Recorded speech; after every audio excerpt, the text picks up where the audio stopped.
ನಮಸ್ಕಾರ ರಿವ್ಯೂ ಚಾನಲ್ಗೆ ಸ್ವಾಗತ. ನಾನು ಸೌಖ್ಯ ಗಾಂವ್ಕರ್. ಡೆಲ್ಲಿಯಿಂದ ಸಿದ್ದರಾಮಯ್ಯನವರಿಗೆ ಕಾಲ್. ಡೆಲ್ಲಿಗೆ ಹಾರಲಿದ್ದಾರೆ ಮುಖ್ಯಮಂತ್ರಿ ಸಿದ್ದರಾಮಯ್ಯ.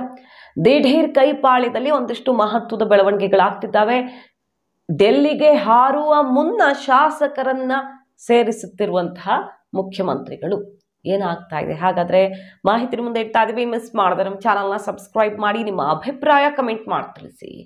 ಎಸ್ ವೀಕ್ಷಕರೇ, ಒಂದು ಕಡೆ ಕಾಂಗ್ರೆಸ್ಗೆ ಹೈಕೋರ್ಟ್ಗೆ ಹೋಗಿದೆ ಕೇಸು. ಒಂದು ವಾರ ಟೈಮ್ ಸಿಕ್ಕಿದೆ, 29ನೇ ತಾರೀಕು ತನಕ ಎಲ್ಲ ಸರಿ. ಅದ್ರ ಮಧ್ಯೆ ಟೆನ್ಷನ್ ಏನು ಕಡಿಮೆ ಆಗಿಲ್ಲ. ಯಾಕಂದ್ರೆ ಏನು ಬೇಕಾದರೂ ಆಗಬಹುದು. ದಾಖಲೆ ಮೇಲೆ ದಾಖಲೆ ಬಿಡ್ತಾ ಇದ್ದಾರೆ.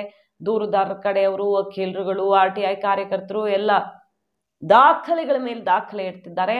ಹೈಕೋರ್ಟ್ಗೆ ಯಾವ ವಿಚಾರಗಳನ್ನು ನಾವು ಇಡ್ತೀವಿ, ಮುಖ್ಯಮಂತ್ರಿಗಳು ಏನೇನು ಮುಚ್ಚಿಟ್ಟಿದ್ದಾರೆ ಅಂತ ಒಂದಾದ್ಮೇಲೆ ಒಂದು ಬಾಂಬ್ಗಳು ಸಿಡಿತಿದ್ದಾವೆ. ಈಗ ಅದರಲ್ಲೂ ವೈಟ್ನರ್ ಹಾಕಿರೋದು ಮುಚ್ಚಿಟ್ಟಿದ್ದಾರೆ. ಪಾರ್ವತಿಯವರು ವಿಜಯನಗರ ಬಡಾವಣೆಯಲ್ಲೇ ಸೈಟ್ ಕೇಳಿರೋದು ಇದೆ ಅಂತೆಲ್ಲ ಗಂಭೀರ ಆರೋಪಗಳನ್ನು ಮಾಡಿದ್ದಾರಲ್ವಾ.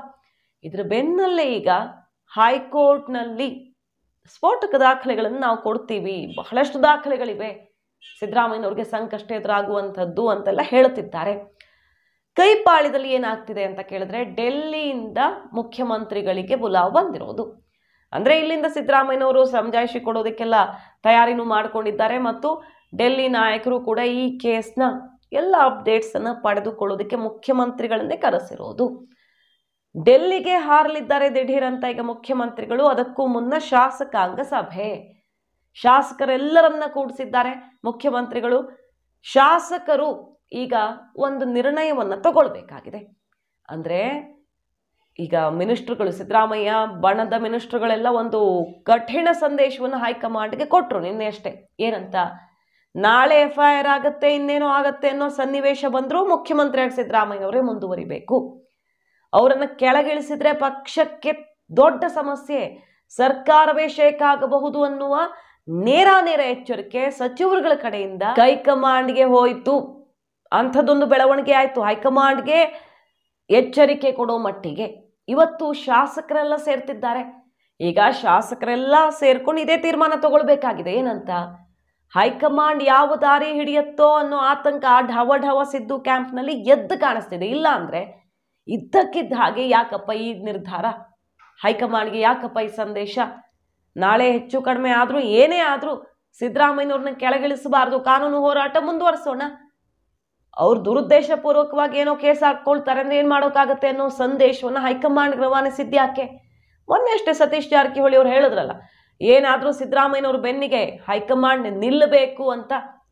ಈಗ ಶಾಸಕರ ಸಭೆಯಲ್ಲಿ ಎಲ್ರಿಗೂ ಮೂಡಾ ಕೇಸ್ ಬಗ್ಗೆ ಮುಖ್ಯಮಂತ್ರಿಗಳು ಎಕ್ಸ್ಪ್ಲೇನ್ ಮಾಡ್ತಾರೆ. ಕಾನೂನಾತ್ಮಕವಾಗಿ ನಾವು ಏನು ಮಾಡಬೇಕು, ಏನು ಮಾತಾಡಬೇಕು, ಎಲ್ಲರೂ ಹೇಗೆ ಒಗ್ಗಟ್ಟಿನಿಂದಿರಬೇಕು ಅನ್ನೋದ್ರ ಬಗ್ಗೆ ಕಾನೂನು ಪಾಠವನ್ನು ಶಾಸಕರಿಗೆ ಮಾಡಲಿದ್ದಾರೆ ಮುಖ್ಯಮಂತ್ರಿಗಳು. ಅದಾದ ಬಳಿಕ ಶಾಸಕರೆಲ್ಲ ಸೇರಿ ಒಂದು ಅಭಿಪ್ರಾಯ ಹೈಕಮಾಂಡ್ಗೆ ತಲುಪಿಸುವಂಥ ಒಂದು ಯೋಜನೆ ಇದು. ಅಂಥದ್ದೊಂದು ಪ್ಲಾನ್ ಸಿದ್ದು ಕ್ಯಾಂಪಿಂದ. ಏನದು, ಮುಖ್ಯಮಂತ್ರಿಗಳ ವಿರುದ್ಧ ನಾಳೆ ಕೋರ್ಟ್ನಲ್ಲೂ ಏನಾದರೂ ಪ್ರಾಸಿಕ್ಯೂಷನ್ಗೆ ತಡೆ ಬೀಳದೆ ಅದು ಪ್ರೊಸೀಡ್ ಆದರೆ, ಮುಂದುವರೆದ್ರೆ, ಎತ್ತಿ ಹಿಡಿದ್ರೆ ಕೋರ್ಟು ಕೇಸ್ ಬೀಳುತ್ತೆ, FIR ಆಗುತ್ತೆ. ಲೋಕಾಯುಕ್ತದಲ್ಲಿ ಬೀಳ್ಬಹುದು, CBIಗೂ ಕೇಸ್ ಹೋಗ್ಬೋದು. ಈಗಾಗಲೇ ವಿಶೇಷ ಕೋರ್ಟಲ್ಲೆಲ್ಲ CBI ಕೊಡಬೇಕು ಅಂತೆಲ್ಲ ಪ್ರಯತ್ನ ಆಗ್ತಿದೆಯಲ್ಲ. ಹಾಗಾಗಿ ಹೈಕೋರ್ಟ್ ದಾರಿ ಕ್ಲಿಯರ್ ಮಾಡಿಬಿಟ್ರೆ ಎಲ್ಲಿ ಬೇಕಾದರೂ FIR ಆಗಬಹುದು. ಅಂತಹ ಸಮಯ ಬಂದರೂ ಕೂಡ ಕಾನೂನು ಹೋರಾಟ ಮಾಡೋಣ. ಈಗ ಕೇಜ್ರಿವಾಲ್ ಅವರೇನು ರಾಜೀನಾಮೆ ಕೊಟ್ಟಿದ್ದಾರಾ? ಅವ್ರು ಜೈಲಿಗೆ ಹೋದರೂ ರಾಜೀನಾಮೆ ಕೊಡ್ತಿಲ್ಲ. ಇದು ದುರುದ್ದೇಶಪೂರ್ವಕ ಏಜೆನ್ಸಿಗಳನ್ನು ಬಳಸ್ಕೊಳ್ತಿದೆ BJP ಅಂತ ನಾವು ರಾಷ್ಟ್ರವ್ಯಾಪಿ ಹೋರಾಟ ಮಾಡೋಣವೇ ಹೊರತು ಸಿದ್ದರಾಮಯ್ಯನವ್ರನ್ನ ಕೆಳಗಿಳಿಸಿದ್ರೆ ಸಂಕಷ್ಟ ಕಟ್ಟಿಟ್ಟ ಬುತ್ತಿ ಅನ್ನೋ ಸಂದೇಶವನ್ನು ಎಲ್ಲರೂ ಒಗ್ಗಟ್ಟಿನಿಂದ ರವಾನಿಸುವಂತಹ ಪ್ಲಾನ್ ಈಗ ಡೆಲ್ಲಿಗೆ ಬುಲಾವ್ ಬಂದಿರೋ ಹೊತ್ತಲ್ಲೇ ಶಾಸಕರನ್ನ ಸೇರಿಸ್ತಿದ್ದಾರೆ ಮುಖ್ಯಮಂತ್ರಿ ಸಿದ್ದರಾಮಯ್ಯ ಅನ್ನೋದು ಕುತೂಹಲಕ್ಕೆ ಕಾರಣ ಆಗಿದೆ. ಏನಾಗ್ತಿದೆ ಕೈಪಾಳ್ಯದಲ್ಲಿ ಹಾಗಾದ್ರೆ ಅಂತ. ಹೈಕಮಾಂಡ್ ಮುಂಚೆ ಅಂತೂ ಎಲ್ಲರೂ ಸಿದ್ದರಾಮಯ್ಯನವ್ರ ಬೆನ್ನಿಗೆ ನಿಂತಿದ್ರು. ಆದರೆ ಪ್ರಾಸಿಕ್ಯೂಷನ್ ಅನುಮತಿ ಮತ್ತೊಂದು ಅಂತ ಆದಮೇಲೆ ಕೆಲವರು ನಿಧಾನಕ್ಕೆ ವರಸೆ ಬದಲಾಯಿಸ್ತಿರೋ ಥರ ಕಾಣಿಸ್ತಿದೆ. ರಾಹುಲ್ ಗಾಂಧಿಯವರು ವಕೀಲರುಗಳನ್ನು ಕಳಿಸ್ಕೊಟ್ಟಿದ್ದು ಅವರು ಸಪೋರ್ಟ್ ಮಾಡ್ತಿದ್ದಾರೆ. ಆದರೆ ನಾಳೆ ಹೈಕೋರ್ಟಲ್ಲಿ ಹೆಚ್ಚು ಕಡಿಮೆ ಆದರೆ ರಾಹುಲ್ ಗಾಂಧಿ ಸೈಲೆಂಟ್ ಆಗ್ತಾರೆ. ಖರ್ಗೆ ಅವರು ಈಗಲೇ ಸ್ವಲ್ಪ ಸೈಲೆಂಟ್ ಆಗಂಗೆ ಕಾಣಿಸ್ತಾ ಇದೆ. ಪ್ರಾಸಿಕ್ಯೂಷನ್ ಕೊಟ್ಟಿದ್ದು ತಪ್ಪ ಸರಿ ನಾನು ಹೇಳಲ್ಲ, ಎಕ್ಸ್ಪರ್ಟ್ಸ್ ಅಭಿಪ್ರಾಯ ತಗೊಳ್ತೀನಿ ಅಂತ ಹೇಳಿದ್ದೇ ಒಬ್ಬೇರಿಸುವಂತೆ ಮಾಡ್ತು. ಗಟ್ಟಿ ಧ್ವನಿಯಲ್ಲಿ ಇದನ್ನು ಖಂಡಿಸಬೇಕಾಗಿದೆ AICC ಅಧ್ಯಕ್ಷರು ಏನಪ್ಪ ಸಾಫ್ಟ್ ಆಗಿಬಿಟ್ರು ಅಂತ. ಸೊ ಯಾರ್ಯಾರ ಮನಸ್ಸಲ್ಲಿ ಏನಿದೆ ಅನ್ನೋದು ಗೊತ್ತಿಲ್ಲ.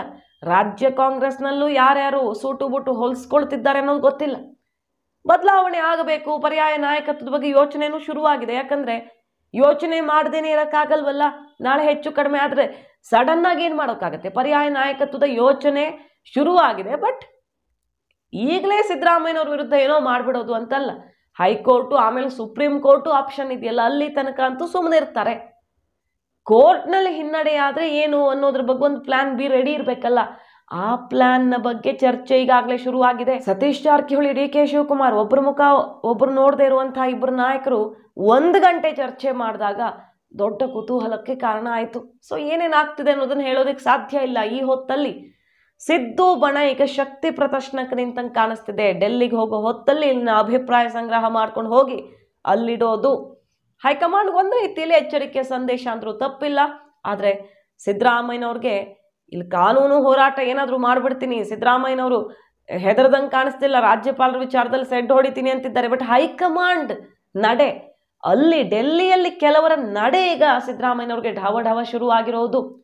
ಇಲ್ಲಿಗ ಕ್ಯಾಬಿನೆಟ್ ನಿರ್ಧಾರ ಮಾಡಿ ರಾಜ್ಯಪಾಲರು ಕಳಿಸ್ಕೊಡೋದು, ಶಿಫಾರಸು ಮಾಡೋದು, ನಿಮ್ಮ ಹತ್ರ ಪೆಂಡಿಂಗ್ ಇರುವಂಥ ಕುಮಾರಸ್ವಾಮಿ ಅವರದ್ದು ಇವರದ್ದೆಲ್ಲ ಕೇಸ್ ಬೇಗ ಕ್ಲಿಯರ್ ಮಾಡಿ, ಅಂದರೆ ಪ್ರಾಸಿಕ್ಯೂಷನ್ಗೆ ಏನು ಅಂತ ಕ್ಲಿಯರ್ ಮಾಡಿಕೊಡಿ, ಪೆಂಡಿಂಗ್ ಇಡಬೇಡಿ ಅಂತೆಲ್ಲ ಕಳಿಸುವ ಮೂಲಕ ಸೆಡ್ ಹೊಡೆಯೋ ಪ್ರಯತ್ನ ಆಗ್ತಿದೆ. ಪ್ರತಿಪಕ್ಷಗಳಿಗೂ ತಿರುಗೇಟು, ಯಡಿಯೂರಪ್ಪನವ್ರಿಗೆ, ಕುಮಾರಸ್ವಾಮಿ ಅವರಿಗೆ ಕಾನೂನು ಸಂಕಷ್ಟ, ಇಂಥದ್ದೇನಾದರೂ ಒಂದು ಆಗಬಹುದು. ನಾಳೆ ಏಟಿಗೆ ತಿರುಗೇಟು ಕೊಡೋದಕ್ಕೆ ಸಿದ್ದರಾಮಯ್ಯನವ್ರು ರೆಡಿ ಮಾಡ್ಕೊಳ್ತಿದ್ದಾರೆ. ಆದರೆ ಇದಕ್ಕಿಂತ ಉಂಟಾ ಟೈಮು ಅಂತ ಕೆಲವರು ಸಿದ್ದರಾಮಯ್ಯನವ್ರಿಗೆ ಕೆಡ್ಡ ತೋಡ್ತಿದ್ದಾರಾ?